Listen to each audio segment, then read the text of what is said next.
إن الذي فرض عليك القرآن لرادك إلى معاد قل ربي أعلم من جاء بالهدى ومن هو في ضلال مبين۔ یہ سورۃ القصص کی 85 نمبر 80 اور 5 85 نمبر کی آیت کریمہ ہیں۔ اللہ تعالیٰ کے پاک ارشاد کا خلاصہ ہے، یقیناً جس اللہ تعالیٰ نے تم پر قرآن پر عمل کرنے کی اور تبلیغ کی ذمہ داری ڈالی ہے، وہ ضرور تم کو تمہارے اصلی وطن یعنی مکہ پہنچانے والے ہیں۔ اے نبی تم کہہ دو، میرے رب تو اس آدمی کو بھی اچھی طرح جانتے ہیں جو اس رب کی طرف سے ہدایت یعنی سچا دین لے کر آیا ہے، اور اس کو بھی اچھی طرح جانتے ہیں جو کھلم کھلا گمراہی کے اندر پڑا ہوا ہے۔ یہ آیت کریمہ ایک خاص موقع کے اوپر نازل ہوئی۔ یہ سورہ قصص جب شروع ہوئی تھی تو حضرت موسیٰ علیہ السلام کا قصہ بیان ہوا کہ فرعون نے حضرت موسیٰ علیہ السلام کے ساتھ کیسی دشمنی کی۔ اللہ تعالیٰ نے حضرت موسیٰ علیہ السلام کو اپنے فضل سے کامیابی عطا فرمائی۔ فرعون کو اللہ تعالیٰ نے ڈبو کر کے ختم فرما دیا۔ بس وہ واقعہ سنا کر کے اللہ تعالیٰ یہ سمجھا رہے ہیں کہ اے ہمارے نبی حضرت محمد صلی اللہ علیہ وسلم، اس وقت کے اوپر آپ کے اوپر بھی سنگین حالات ہے۔ مکہ کے آپ کے خاندان کے لوگ، قریش خاندان کے لوگ آپ کے جانی دشمن بنے ہوئے ہیں اور آپ کو مکہ سے نکالنے پر مجبور کر رہے ہیں، لیکن ایک دن آئے گا کہ اللہ تعالیٰ آپ کو مکہ کی زمین کے اوپر فتح نصیب فرمائیں گے۔ مکہ کے دشمنوں نے، قریش کے لوگوں نے حضرت نبی کریم صلی اللہ علیہ وسلم کو قتل کرنے کی گندی سازش، گندی پلاننگ کی۔ حضرت نبی کریم صلی اللہ علیہ وسلم مکہ چھوڑ کر کے روانہ ہوئے، غار ثور کے اندر رکے، پھر رات کی اندھیری میں نکل کر کے مکہ سے مدینہ کی طرف جانے کے لیے روانہ ہوئے۔ مکہ سے مدینہ جانے کا جو راستہ ہے، عام راستہ، مشہور راستہ، فیمس راستہ، اس کو چھوڑ دیا اور دوسرے راستوں سے سفر کیا۔ چونکہ دشمن پیچھا کر رہے تھے، دشمن پکڑنے کے لیے دوڑے ہوئے تھے، حضرت نبی کریم صلی اللہ علیہ وسلم، حضرت ابوبکر صدیق راستہ بدل کر کے مدینہ کی طرف آگے بڑھے۔ جحفہ نام کی ایک جگہ ہے مدینہ کے راستے کے اوپر، وہاں پہنچے۔ وہاں رابغ ایک جگہ ہے، وہاں پہنچے اور وہاں سے مکہ مدینہ کا جو معروف راستہ ہے وہ مل جاتا ہے۔ اس وقت جب حضرت نبی کریم صلی اللہ علیہ وسلم مکہ کے راستے کو دیکھتے ہیں، مکہ کے راستے پر نظر پڑی تو بیت اللہ یاد آ گیا، کعبہ یاد آ گیا، اپنا وطن مکہ یاد آ گیا۔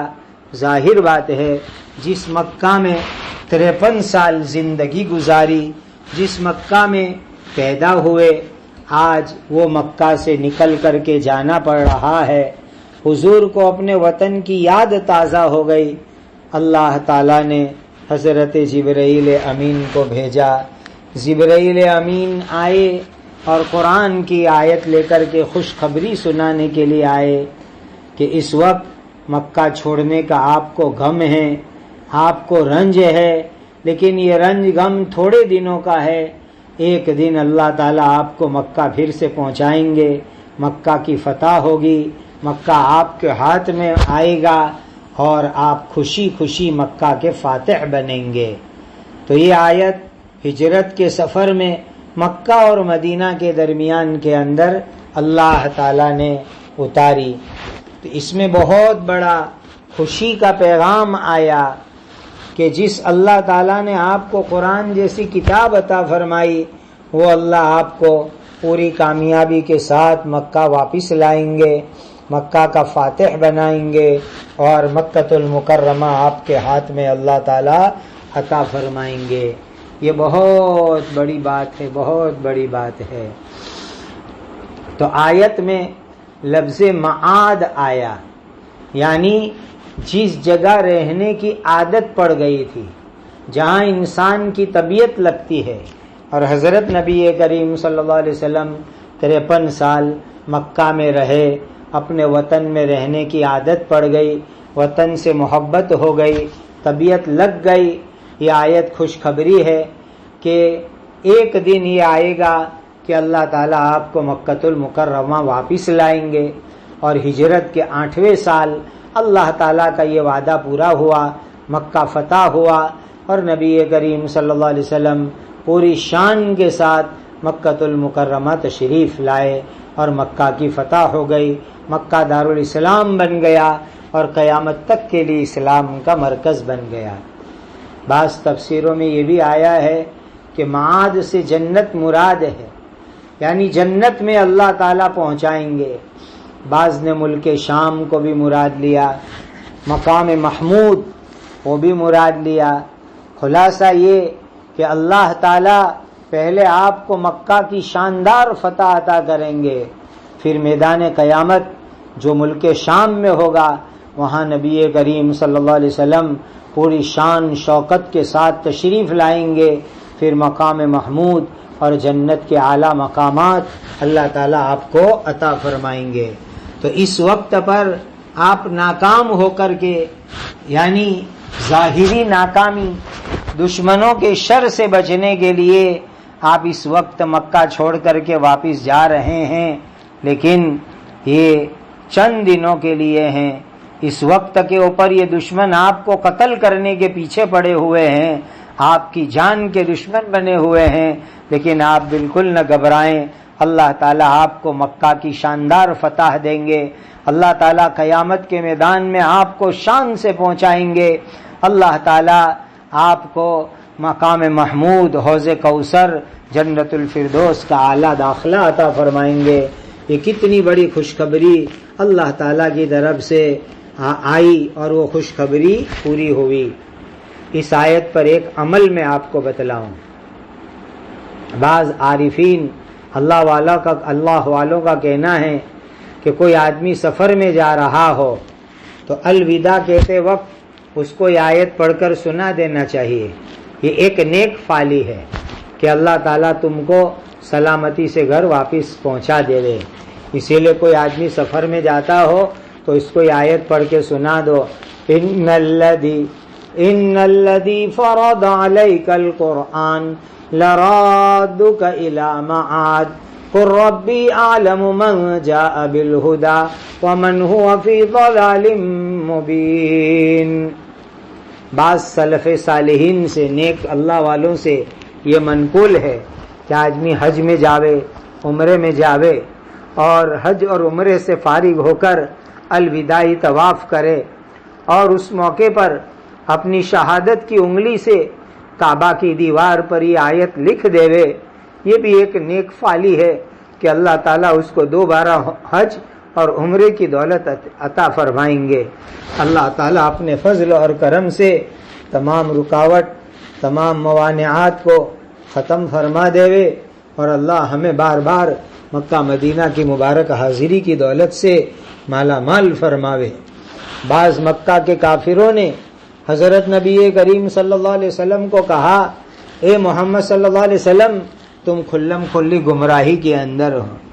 حالانکہ وہ کافر گمراہی میں پڑے ہوئے تھے، لیکن نبی کریم صلی اللہ علیہ وسلم کو کہتے ہیں کہ محمد صلی اللہ علیہ وسلم تم کھلم کھلی گمراہی میں ہو.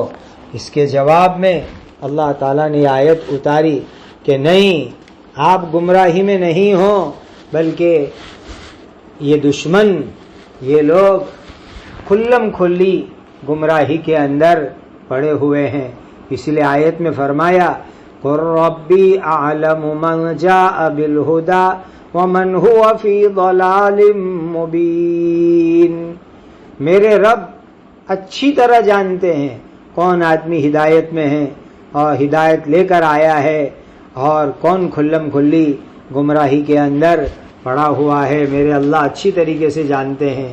اور ظاہر بات ہے کہ حضرت نبی کریم صلی اللہ علیہ وسلم حق پر ہے، دین پر ہے، ایمان پر ہے، ہدایت پر ہے، اور یہ مکہ کے دشمن کھلم کھلی گمراہی کے اندر ہے.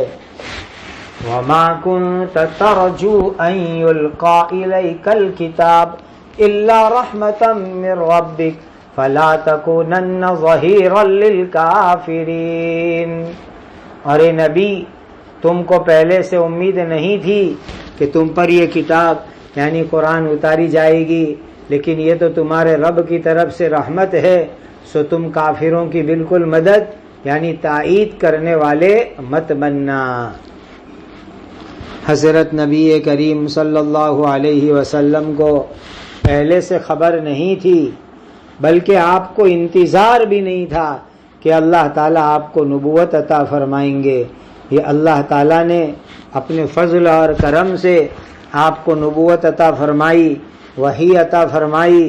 وہ اللہ تعالیٰ آپ کو دنیا اور آخرت میں کامیاب فرمائیں گے. لہٰذا اللہ کی مدد کے اوپر آپ ہمیشہ بھروسہ کیجئے اور اللہ تعالیٰ کے اوپر آپ یقین رکھیے.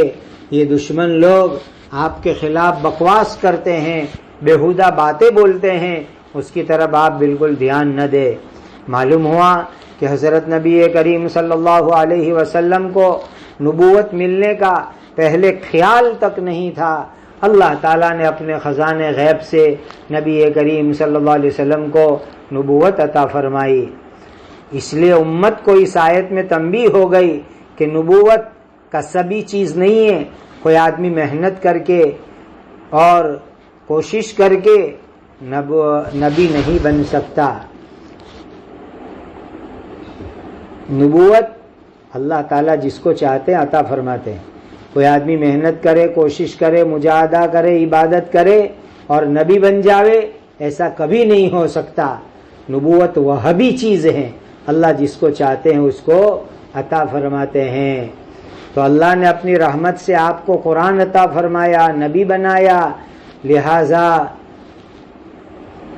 آج تک آپ نے کسی کافر کی مدد نہیں کی، آئندہ بھی کسی کافر کی مدد مت کرنا.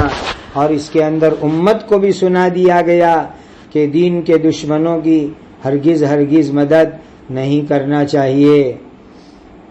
جن لوگوں نے آپ کو مکہ چھوڑنے پر مجبور کیا، کبھی آپ کو ان کا ساتھ نہیں دینا چاہیے. وَلَا يَصُدُّنَّكَ عَنْ آيَاتِ اللَّهِ بَعْدَ إِذْ أُنزِلَتْ إِلَيْكَ وَادْعُ إِلَىٰ رَبِّكَ وَلَا تَكُونَنَّ مِنَ الْمُشْرِكِينَ. اور اللہ تعالیٰ کی آیتیں یعنی احکام جب تم پر اتر گئی، اللہ نے بھیج دی، تب اس کے بعد یہ لوگ تم کو اس پر عمل کرنے سے ہرگز نہ روکے. اور تم اپنے رب کی طرف دعوت دیتے رہو، ہم تم شرک کرنے والوں میں ہرگز مت ہو. اس آیت میں نبی کریم صلی اللہ علیہ وسلم کو فرمایا گیا ایمان کی دعوت دو، ایک اللہ کی عبادت کی دعوت دو، اپنی قوم کے خاطر کسی کی رعایت نہ کرو، اپنے رشتہ دار، اپنے دوست، ان لوگوں کی رعایت میں، ان کی طرفداری میں، ان کی فیور کے اندر آپ دعوت کے اندر کمی نہ کرے. ظاہر بات ہے کہ حضرت نبی کریم صلی اللہ علیہ وسلم کبھی دین کی دعوت کے اندر کوتاہی کر سکتے نہیں ہیں. کبھی دین کی دعوت کے اندر کمی کر سکتے نہیں ہیں، لیکن آپ کو سنا کر پوری امت کو سنانا مقصود ہے کہ دین کی دعوت برابر دیوے. انسان رشتہ داروں کو، دوستوں کو، گھر والوں کو، متعلقین کو، ہر ایک کو دین کی دعوت دیوے، اس میں کمی کوتاہی نہ کرے اور اللہ کی طرف لوگوں کو بلاتے رہے اور شرک کرنے والوں کے ساتھ نہ ہوئے. لہذا قرآن کی آیتوں پر عمل کرنا اور اس کی دعوت دوسروں کو پہنچانا، یہ دو ذمہ داری ہمارے اوپر ہے. وَلَا تَدْعُ مَعَ اللَّهِ إِلَٰهًا آخَرَ لَا إِلَٰهَ إِلَّا هُوَ كُلُّ شَيْءٍ هَالِكٌ إِلَّا وَجْهَهُ لَهُ الْحُكْمُ وَإِلَيْهِ تُرْجَعُونَ. اور تم اللہ تعالیٰ کے ساتھ کسی دوسرے معبود کو مت پکارو. اس اللہ تعالیٰ کے سوا کوئی معبود نہیں ہے. اس اللہ تعالیٰ کی ذات کے سوا ہر چیز فنا ہونے والی ہے. اسی اللہ تعالیٰ کی حکومت ہے اور اسی اللہ تعالیٰ کی طرف تم لوٹائے جاؤ گے. اسی اللہ تعالیٰ کے پاس تم سب کو جانا ہے. دھیان سے سمجھ لو، ہر چیز فنا ہو جائے گی، ہر چیز ختم ہو جائے گی، اللہ کی ذات باقی رہے گی. سارے کام مٹ جائیں گے، فنا ہو جائیں گے، لیکن جو کام اللہ کے لیے کیا وہ کام باقی رہ جائے گا. بہت بڑی بات ہے، یاد رکھو ہر چیز فنا ہوگی. سبحان اللہ. تمام کی تمام مخلوق اللہ تعالیٰ قیامت کے دن فنا کر دیں گے، ختم کر دیں گے، اور اللہ کی ذات باقی رہے گی. اللہ کو فنا ہونا نہیں ہے، کوئی اللہ کو فنا نہیں کر سکتا. اور جو عمل آدمی نے اخلاص کے ساتھ کیا ہو وہ عمل بھی باقی رہے گا. سبحان اللہ.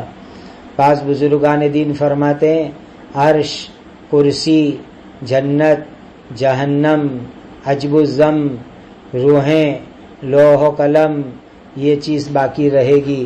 باقی تمام چیزیں فنا ہو جائے گی، ختم کر دی جائے گی. لَهُ الْحُكْمُ وَإِلَيْهِ تُرْجَعُونَ. سب کو اللہ کی عدالت میں حاضر ہونا ہے، وہاں اللہ کا حکم چلے گا. اللہ تعالیٰ کے سوا وہاں کوئی مدد کرنے والے نہیں ہیں. اللہ تعالیٰ کی حکومت پورے طور پر، کامل طور پر قیامت کے دن ظاہر ہوگی اور سب کو اللہ تعالیٰ کے پاس جانا ہے اور اللہ تعالیٰ ہر ایک کو اس کے کیے ہوئے کاموں کا بدلہ عطا فرمائیں گے. سبحان اللہ. اس مبارک آیت کے اوپر جا کر کے الحمدللہ سورۃ القصص اللہ کے فضل و کرم سے مکمل ہوئی، پوری ہوئی. اللہ تعالیٰ اس آیت کے اندر جو اہم باتیں ہیں، کرنے کی باتیں ہیں، اللہ اس پر ہم سب کو عمل کرنے کی توفیق اور سعادت عطا فرماوے.